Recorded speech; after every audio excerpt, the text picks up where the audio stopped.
el Señor ha venido hablando a mi corazón porque hemos visto que hay mucha gente, últimamente hay mucha gente sufriendo, ¿sabes? Hay mucha gente sufriendo. La mayoría de las consejerías o de la mayoría de los encuentros que hemos tenido últimamente son personas que están sufriendo por diferentes motivos.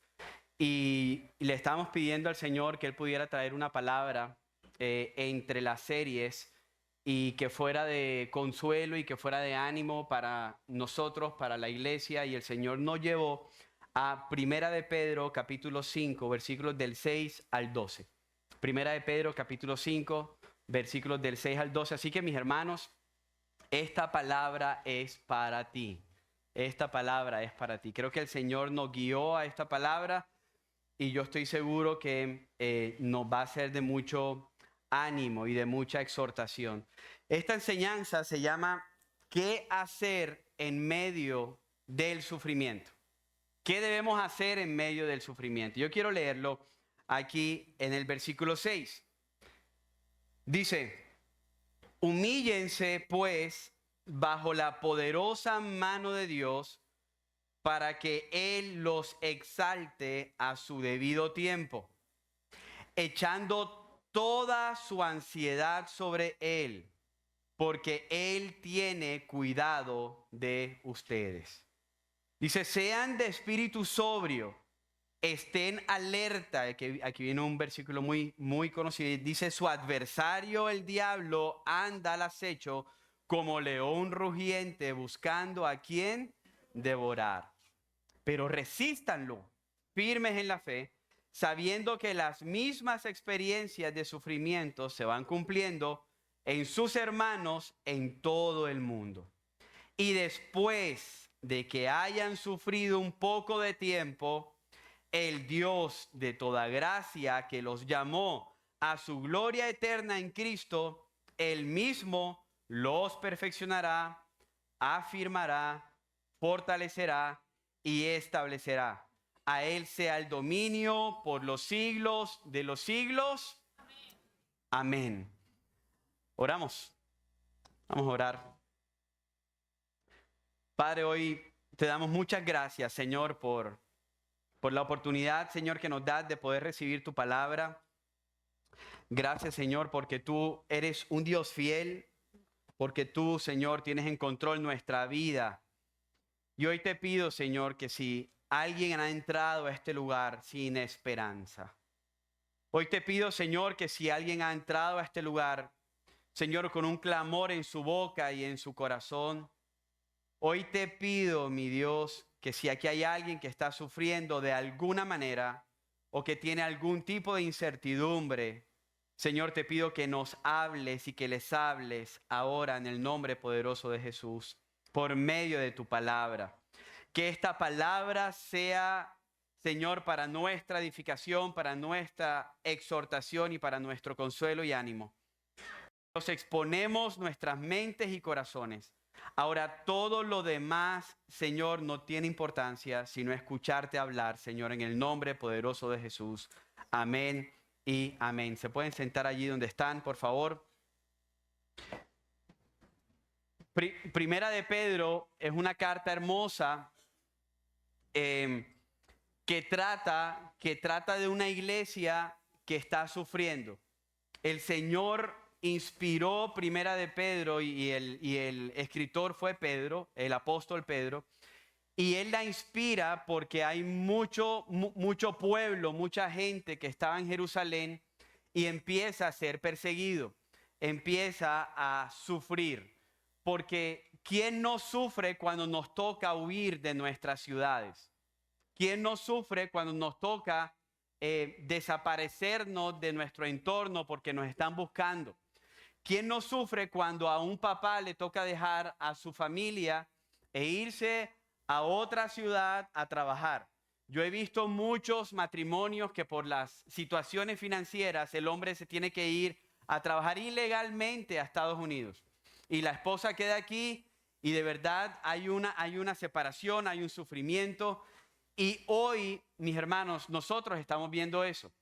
En aquella época estaban sufriendo los empleados, porque sus empleadores estaban persiguiéndolos por ser cristianos, pero también estaba sufriendo la mujer. En Primera de Pedro capítulo 3 dice que el hombre estaba tratando a la mujer, no trataba a la mujer como vaso frágil y la estaba dejando caer. Estaban sufriendo de algún modo en Primera de Pedro, pero el sufrimiento mayor era este. En el año 68 o 67 después de Cristo se levanta un hombre malvado. Se llama Nerón en la historia, tú lo puedes leer en los libros de historia.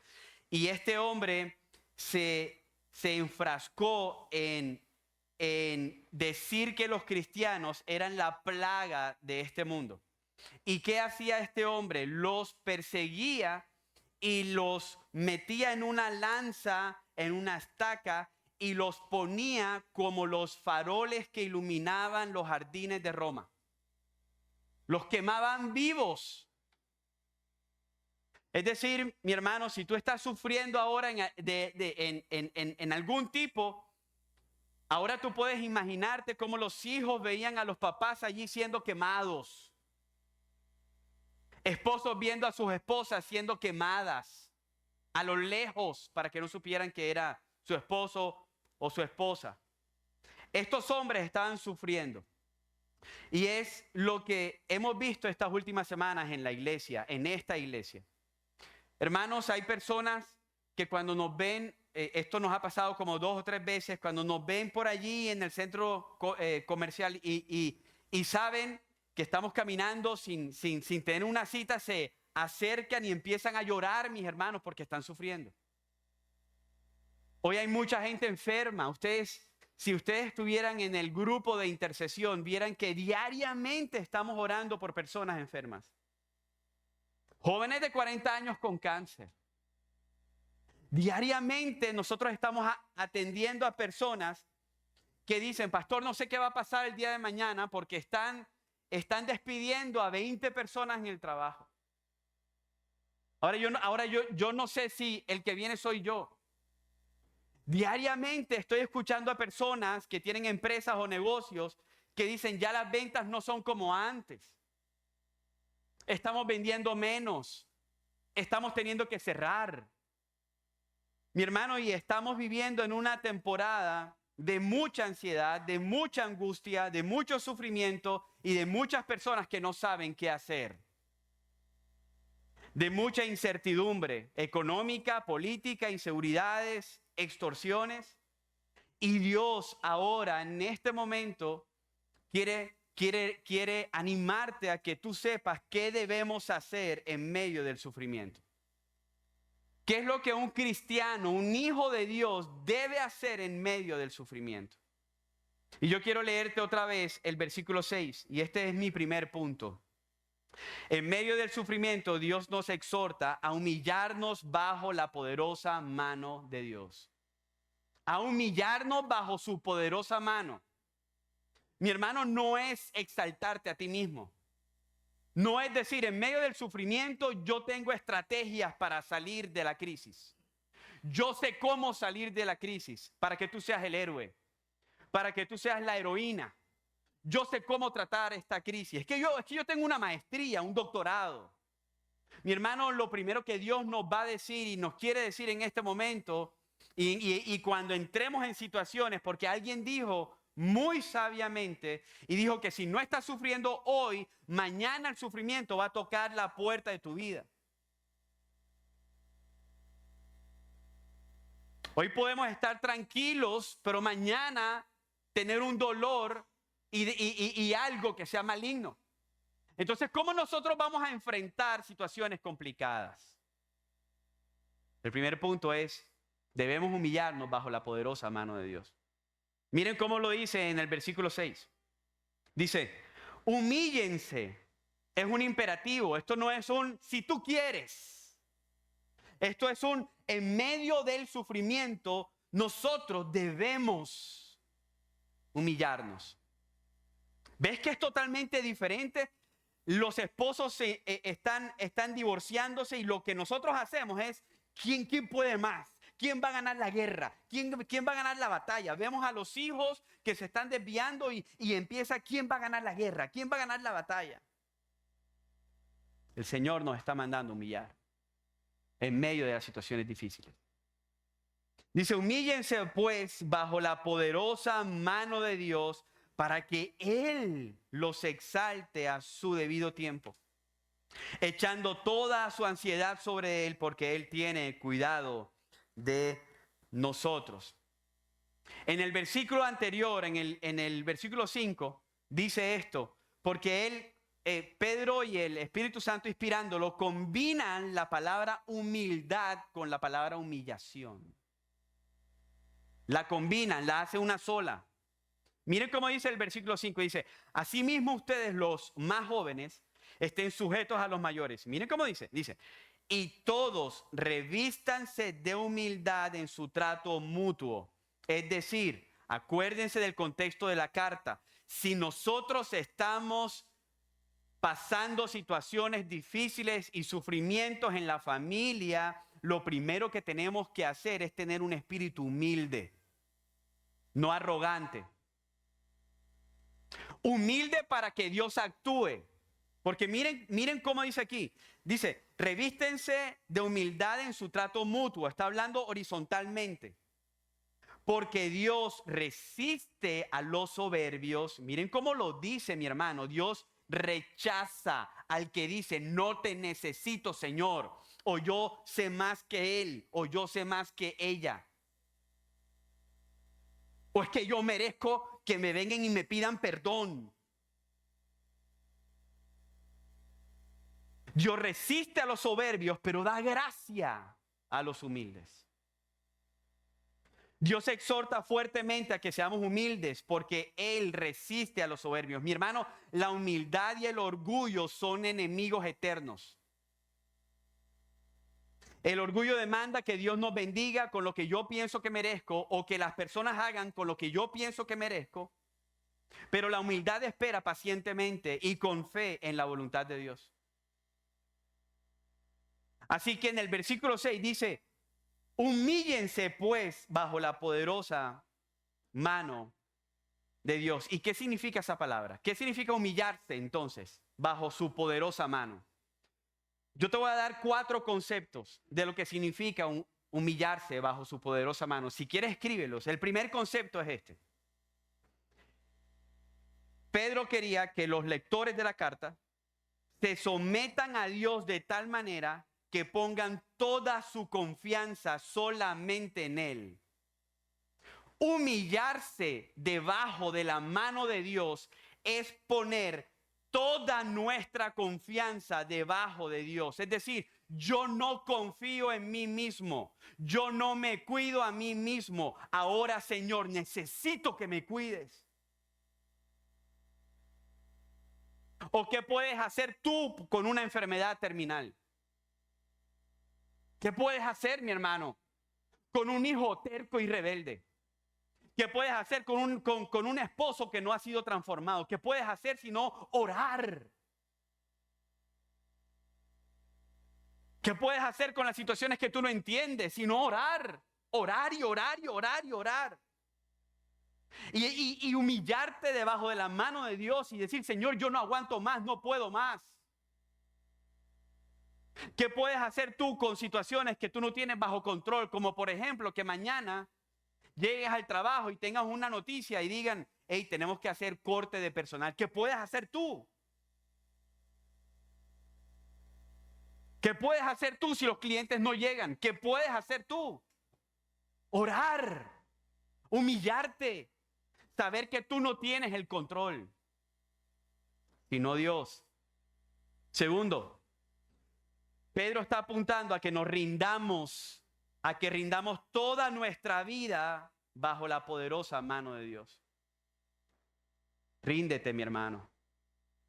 Deja de estarte sintiendo orgulloso. Acuérdate, Dios rechaza al orgulloso, pero da gracia a los humildes. Ríndete. Mi hermano, como dicen por ahí, saca la bandera blanca y dile al Señor, Señor, ya yo no puedo batallar contigo. Tú eres mayor que yo. 3. Pedro nos está diciendo que nosotros no somos superiores a Dios. Y yo puse aquí una palabra, sino que somos eternamente inferiores. Eternamente inferiores. Mi hermano, tú no eres superior a Dios. Tú no eres Dios. Y tú no tienes control de tu mañana. Y tú no tienes control de tu corazón. Los futbolistas, y he visto varios futbolistas que se desploman y aparentemente tienen control de su cuerpo, pero se desploman y se mueren ahí jugando fútbol. No tienes control de tu corazón. Cuando Dios decide apagar el switch, tú no tienes nada que hacer. Por eso es que tú y yo debemos humillarnos debajo de la poderosa mano de Dios. No hay otro camino. Lo que el Espíritu Santo está diciendo es que debemos arrodillarnos ante la voluntad soberana de Dios. Arrodíllate. Arrodíllate. ¿Hace cuánto no te arrodillas? ¿Hace cuánto no te humillas delante de Dios? Mi hermano, cuando, no sé si aquí hay alguien que ha sido atracado aquí en Barranquilla o en algún lugar. Cuando yo gracias a Dios todavía no. No sé si mañana, pero hoy no. Pero yo sé que cuando vienen los atracadores, la mayoría de veces te someten. Te humillan, te tiran al piso. Bueno, mi hermano, así mismo nosotros debemos llegar ante la poderosa mano de Dios. Igualito, allí sometidos diciéndole a Dios, yo no tengo el control de mi vida. Yo me rindo a tu voluntad. ¿Por qué debemos humillarnos entonces bajo su poderosa mano? Porque su poderosa mano ha sido capaz de cuidar a su pueblo desde siempre. Mi hermano, yo quiero que tú mires tus manos ahora. Mira tus manos. Yo sé que hay una aplicación que te pone como cuando tenías 15 años y hay algunas señoras, porque los señores no hacemos eso. Hay algunas señoras que se ponen a llorar porque recuerdan su cara cuando tenían 15 años, 14 años. Sin arrugas, sin botox. Mi hermano, yo te quiero decir algo. Tus manos se van a arrugar. Tus manos no son poderosas. Tus manos se van a arrugar. Tus brazos se van a cansar, pero su poderosa mano no. Y es su poderosa mano la que te va a cuidar y la que te ha cuidado siempre. ¿Lo crees o no lo crees? ¿Lo crees o no lo crees? Si se lo vas a dar a Él, dáselo fuerte.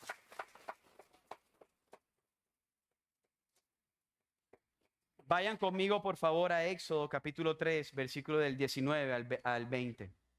Existía Israel, un pueblo que no tenía la capacidad de liberarse a sí mismo. Escúcheme bien esto, familia. Este pueblo israelita no se podía liberar por fuerza humana. Tenía que venir alguien superior a los israelitas y liberarlos. Tenía que venir el de la poderosa mano y decirle al pueblo, tranquilos, yo voy a hacer algo contra el faraón y yo los voy a liberar. Miren cómo dice, versículo 19 dice, pero yo sé que el rey de Egipto no los dejará ir, si no es por fuerza. Pero vamos a ver con qué fuerza. Tú y yo, mira, la ansiedad que significa querer manifestar nuestra fuerza y no depender de la fuerza de Dios. Eso es lo que significa ansiedad. Y eso es pecado. Aquí Dios está diciendo, pero yo sé que el rey de Egipto no los dejará ir si no es por fuerza. Pero vamos a ver con qué fuerza. Dice, pero yo extenderé. No le dijo a Israel, extiendan su mano. ¿Quién fue el que lanzó la piedra contra Goliat? No fue David, fue Dios. David fue contra Goliat y dijo, en tu nombre, en el nombre del Señor, lee bien, no fueron sus fuerzas. Dice, yo extenderé mi mano y heriré a Egipto. ¿Para qué? Para cuidar a su pueblo. La mano poderosa de Dios cuida a su pueblo, porque tú no te puedes cuidar a ti mismo. Dice, y heriré a Egipto con todos los prodigios que haré en medio de él. Después de esto los dejará ir. Dice, yo extenderé mi mano. La mano poderosa de Dios te cuida y te guarda. Mi hermano, Dios tiene el poder de sostenernos con su mano y no nosotros a nosotros mismos. Dios tiene el poder de sostenernos en medio de la angustia, porque nosotros cuando nos angustiamos nos nublamos. Pero Él tiene todo el panorama completo y Él está en control. Tú y yo pensamos que el fin puede ser mañana, pero si Dios no lo permite, no va a ser mañana. Amados, Dios nos está cuidando en medio de lo que estamos viviendo. Y lo ha permitido con un propósito, aunque no lo entendamos. Pues no hemos sido llamados a entender los propósitos de Dios, somos llamados a confiar en sus propósitos. Mi hermano, aunque tú no entiendas lo que estás pasando, aunque tú no entiendas el sufrimiento que tú estás viviendo, aunque tú no entiendas la tristeza que te ocasionaron, tú no has sido llamado a entender los propósitos, has sido llamado a confiar en el Dios de propósitos. Y miren lo hermoso del Señor. En el mismo versículo dice, humíllense bajo la poderosa mano de Dios para que Él los exalte a su debido tiempo. Ahora vamos para allá, pero miren el 7, dice, echando toda su ansiedad sobre Él, porque Él tiene cuidado de ustedes. Mi hermano, esta es la fórmula. Nosotros nos humillamos y cuando nos humillamos decimos, tú tienes el control, yo no.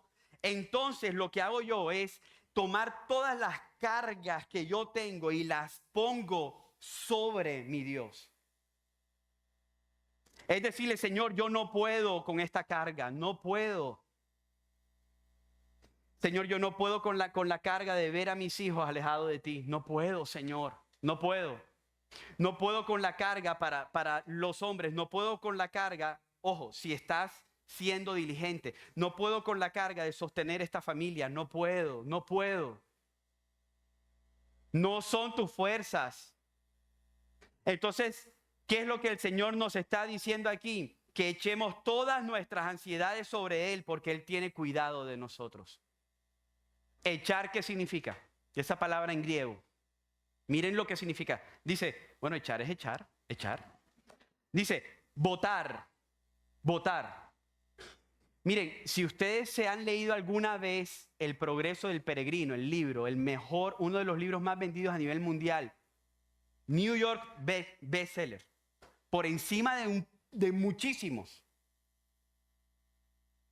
El peregrino llega a la cruz con una bolsa gigante de cargas, dice el libro, John Bunyan.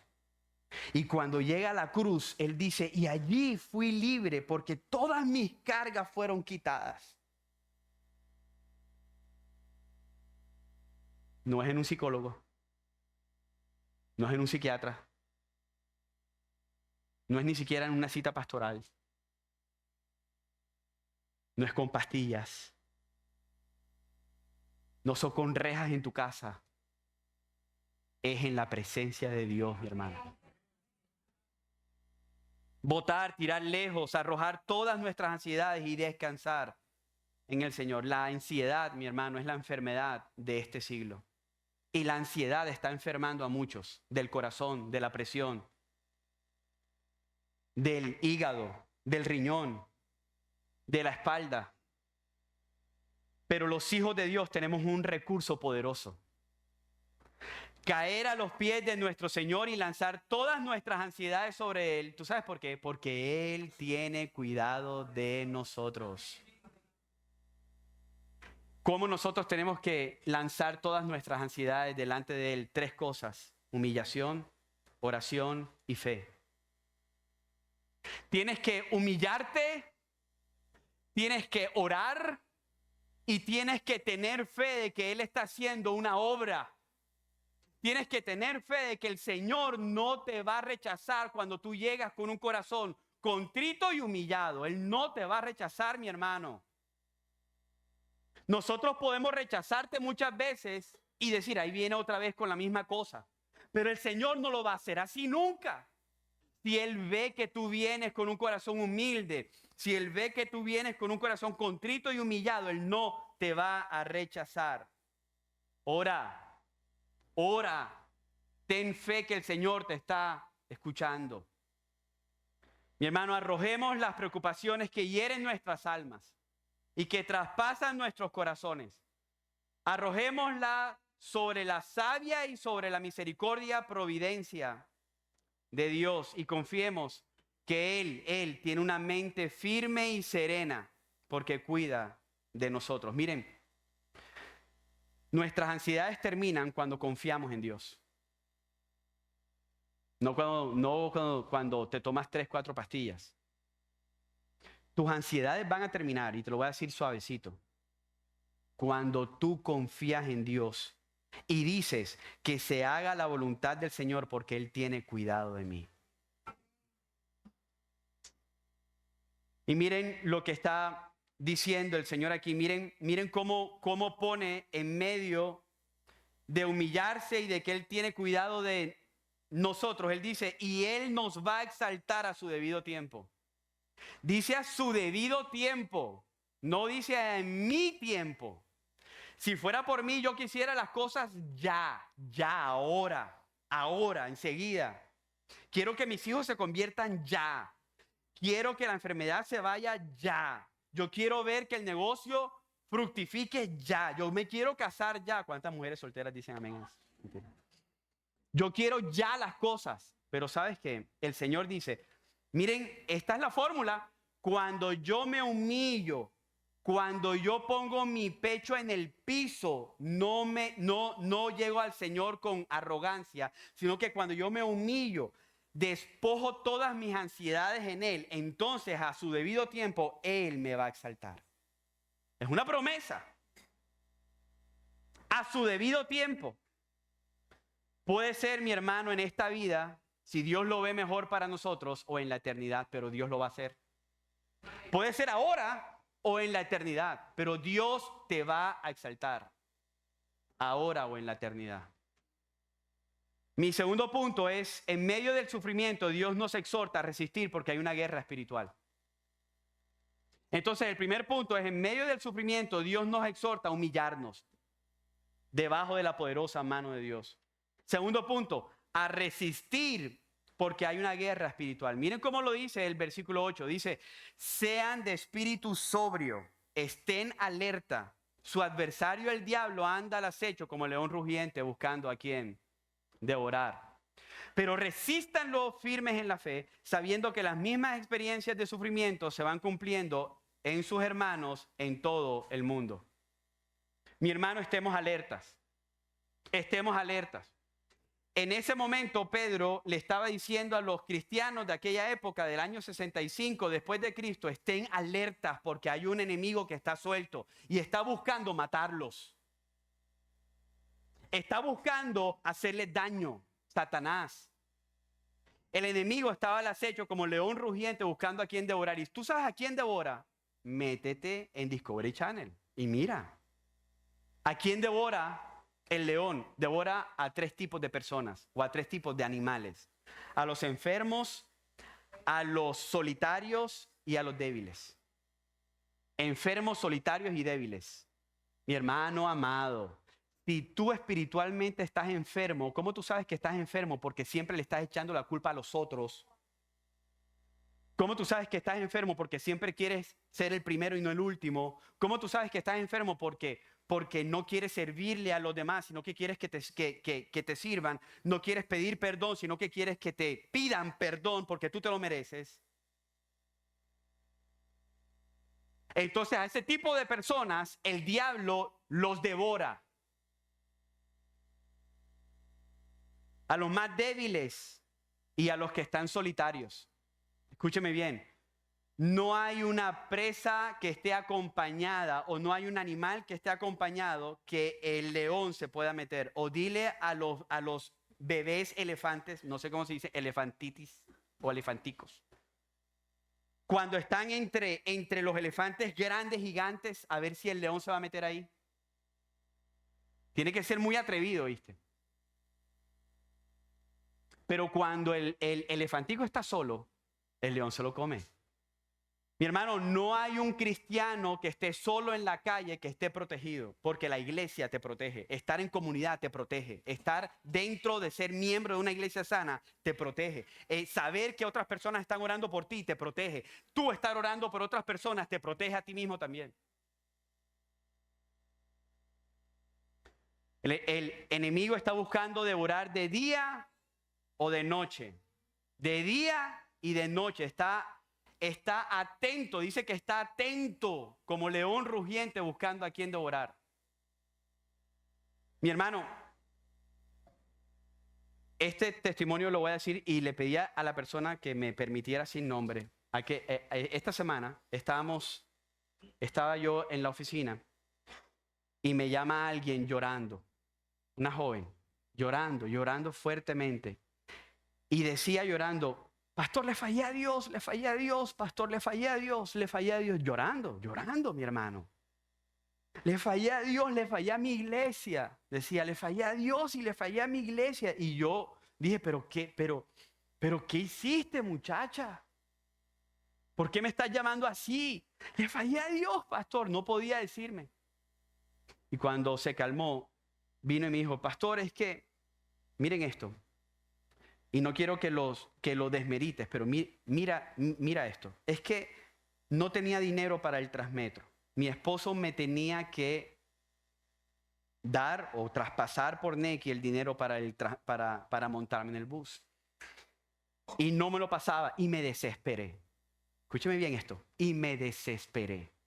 Porque el sufrimiento hace que nos desesperamos y que tengamos ansiedades. Y una vez tenemos ansiedades, el enemigo ataca. Pero alguien que está confiando en el Señor está protegido.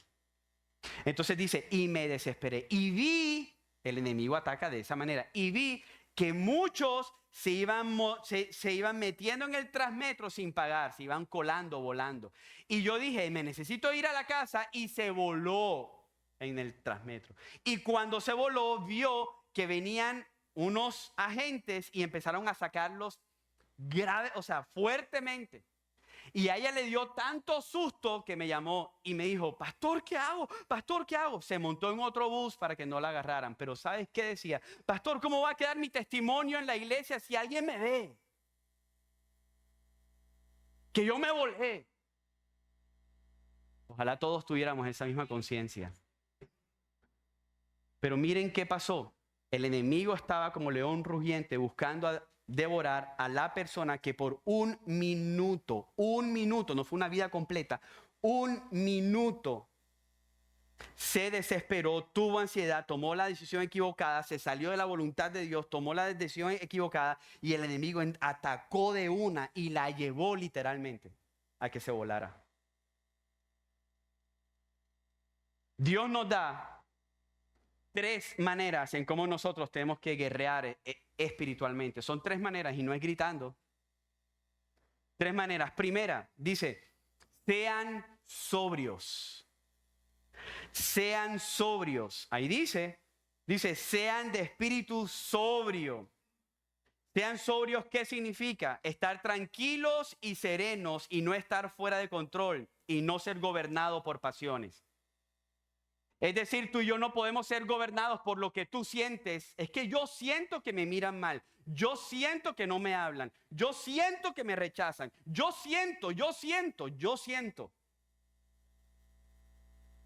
Para guerrear contra Satanás, tú tienes que ser sobrio, pensar, decir, Señor, esto puede ser una equivocación de mi parte. Señor, yo te pido perdón si estoy juzgando mal. Sobrio. 2, alertas. Alertas. Dicen, estén alertas. En otras versiones dice, velen. Velen. Mis hermanos, no debemos descuidarnos. sino más bien constantemente estar alertas al peligro. No debemos descuidarnos, estar pilas. Hay alguien que quiere que nosotros caigamos. Hay alguien que está buscando una caída. Mira, para el cristiano, tú no tienes que fornicar 50 veces para que dejes a la pelada embarazada. Una. Tú no tienes que probar cocaína 20 veces para que te quede adicto. Una. Así que está atento, mi hermano. Está atenta. Tú no gritar 50 veces en tu casa para que tu esposa esté quebrada en tu casa. Una vez. Está atento porque el enemigo anda como león rugiente buscando a quien devorar. 3. Dice resistirlo firme en la fe. Nosotros debemos resistir al diablo firmes en la fe. ¿Qué significa eso, pastor? Bueno, la fe es lo que tú crees. Aquí no está diciendo que tú tienes que resistir al diablo gritando, zarandeando o hablando en lenguas. Tú resistes al diablo en la fe y la fe es lo que tú crees. Ahora, la pregunta que yo te hago es, ¿qué crees? ¿Tú crees lo que has leído? ¿Cuánta palabra hay en tu corazón? No, es que aquí lo que en mi corazón hay es lo que hay en mi corazón son Revista Semana y Blue Radio.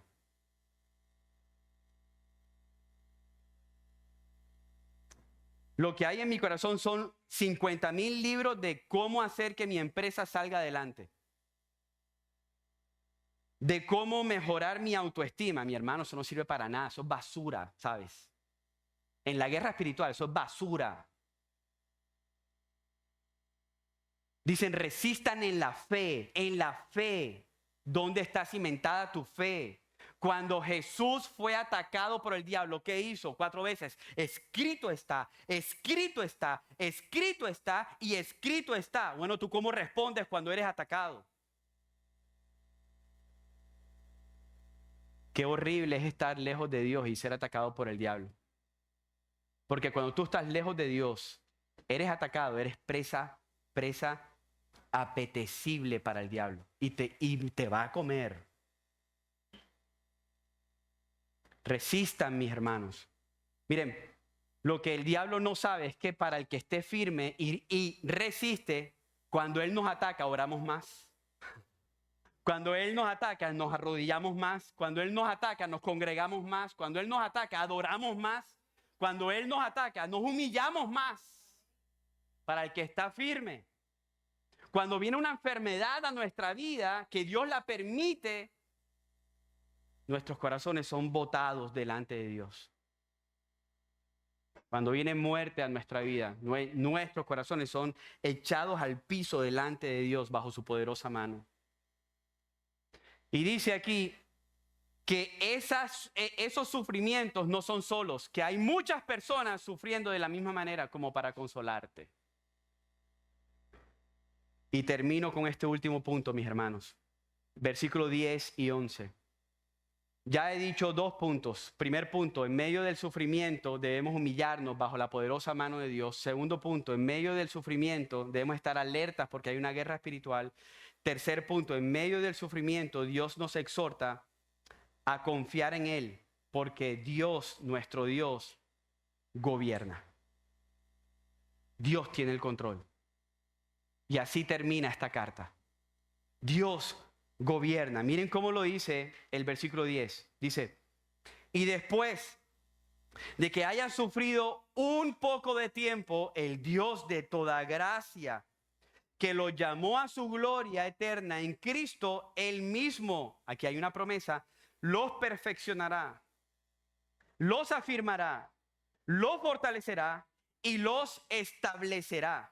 Es decir, el proceso de Dios en tu vida, la enfermedad que tienes, el quebranto de salud que tienes, si mañana te echan del trabajo, Dios va a usar ese proceso para tu bien, como dice Romanos 8. ¿Y qué va a hacer en medio del proceso? 4 cosas. Te va a perfeccionar, es decir, te va a madurar, te va a hacer completo, te va a afirmar, es decir, que Él te va a plantar en una tierra que no se mueve, no en arenas movedizas. Y la tierra, la roca que no se mueve es Cristo, te va a fortalecer, te va a hacer crecer como un árbol fortalecido, como una palmera, que aunque vengan los vientos, no se quiebra, no se quebranta y te va a establecer. Va a ser de ti una persona no fluctuante en tus emociones, sino firme de un mismo pensar, aunque venga el sufrimiento. 4 cosas, mis hermanos, que Dios va a hacer. Dice, Él mismo los perfeccionará. Mi hermano, Dios tiene el control. Dice Él mismo. Mi hermano, cuando Dios nos mete como Job, Dios tenía el control desde el principio. Los 3 amigos no lo sabían, pero Dios tenía el control y por eso Job nunca renegó delante de Dios. Y al final del libro de Job dice, de oídas te había oído. Es decir, todo lo que me pasó, las muertes de mis hijos, mi esposa abandonándome, la muerte de las vacas, de los negocios, de las empresas. Todo esto me pasó, Señor, para yo poder verte, porque de oídas te había oído, pero ahora mis ojos te ven. Mis ojos te ven. Miren lo hermoso de esto. En el versículo 10 dice, y después de que hayan sufrido un poco de tiempo. Aquí hay una promesa hermosa. Bueno, aquí hay 2 cosas. Primero, vas a sufrir. Después de que, y así comienza la carta, después de que hayan sufrido un poco de tiempo, pero también hay una promesa, hermana, que es un poco de tiempo, no es toda la eternidad. ¿Cuántos dicen amén a eso? Es un poco de tiempo, un poco de tiempo. Píntatela en tu cabeza de esta manera. Yo no sé cuántos años vas a vivir, supongamos que vives 95 años, 90 años, 80 años, 75 años, 45, 55 años. Ese poco de tiempo no se va a comparar a la gloria eterna que los hijos de Dios van a tener en Cristo Jesús.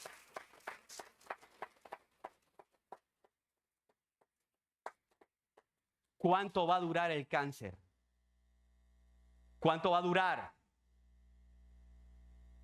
¿Cuánto va a durar el dolor de un divorcio fuerte? Porque los divorcios duelen, maltratan. ¿Cuánto va a durar? Dime cuánto va a durar. ¿Cuánto va a durar tu soltería?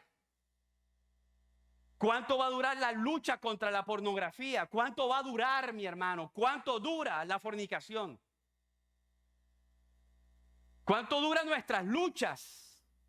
Bueno, un poco de tiempo. Un poco de tiempo. Miren cómo lo dice en el versículo 10. Dice, y después de que hayan sufrido un poco de tiempo, el Dios de toda gracia, a los que están sufriendo, el Señor los enfoca en Él. El Dios de toda gracia va a estar con nosotros en nuestros sufrimientos. El Dios de toda gracia va a estar con nosotros en los problemas familiares. El Dios de toda gracia va a estar con nosotros en nuestras enfermedades. Si tú no has caído más bajo, mi hermano y mi hermana que me escuchas, es porque el Dios de toda gracia, el Dios con una mano poderosa te ha sostenido. Si tú no has muerto todavía, o como dirían por ahí, si tú no te has morido, es porque el Dios de toda gracia te está sosteniendo. Créelo. Créelo. Te puedes poner en pie, amada iglesia.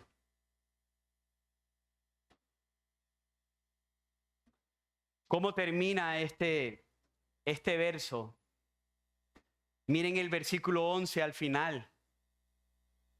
Miren el versículo 11 al final. Dice, a Él sea el dominio por los siglos de los siglos. Amén. ¿Qué es lo último que el apóstol Pedro está haciendo con la iglesia que sufre? O más bien, ¿qué es lo último que el Espíritu Santo está haciendo con la iglesia que sufre? Está enfocándolo en una cosa. ¿En qué cosa? En que Dios tiene el dominio y no Satanás, en que Dios tiene el dominio y no el cáncer, en que Dios tiene el dominio y no si funciona bien o mal tu corazón. Dios tiene el dominio. Y como Dios tiene el dominio, Él merece toda la gloria, toda la alabanza todo el honor, toda nuestra humillación, Él lo merece. En el año 1871, Horacio Spafford, un pastor, había perdido todo en bancarrota. Lo había perdido todo. Esto fue real, búscalo. Lo había perdido todo porque en Chicago hubo un incendio que devoró absolutamente muchas casas, hogares, empresas, y lo perdió todo. Y 2 años después, su familia, su esposa con sus 4 hijas, él las había mandado para Europa. Y el barco donde iba su esposa y sus 4 hijas en aquel momento colisionó con otro barco y el barco de sus hijas y su esposa se hundió. Y como al año, como a los 6 meses o al año, él pensó que su esposa y sus hijas habían muerto. Y recibió una carta de su esposa diciendo: yo fui la única que quedé viva. Una bancarrota, 4 niñas muertas enseguida, una esposa lejos. Y él toma un barco y dice: yo necesito ir a buscar a mi esposa. Y cuando iba pasando por el lugar donde él sabía que sus hijas habían fallecido y nunca encontraron sus cuerpos, él escribe esta canción. Miren cómo dice. Dice: de paz inundada mi senda esté, y cúbrala un mar de aflicción. Cuando él escribió, dice la historia que cuando él escribió esa parte, y cúbrala un mar de aflicción, él estaba viendo el mar en ese momento. El mar que se había tragado a sus hijas. Cualquiera que sea mi suerte, diré: estoy bien, tengo paz, gloria a Dios. El coro de ese himno dice: estoy bien, gloria a Dios, tengo paz en mi ser, gloria a Dios. Ya venga la prueba o me tiente Satán, no mengua mi fe ni mi amor, pues Cristo comprende mis luchas, mi afán, y su sangre obrará en mi favor. Estoy bien, gloria a Dios, tengo paz en mi ser, gloria a Dios.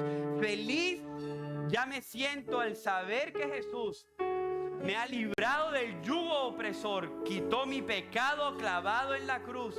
Gloria demos al buen Salvador. Estoy bien, decía él, estoy bien, gloria a Dios, tengo paz en mi ser, gloria a Dios. Y después se enfocó en la eternidad y dice: la fe tornarse en feliz realidad. Al irse la niebla veloz, desciende Jesús con su gran majestad. ¡Aleluya! Estoy bien con mi Dios. Estoy bien. Gloria a Dios. Tengo paz en mi ser. Gloria a Dios.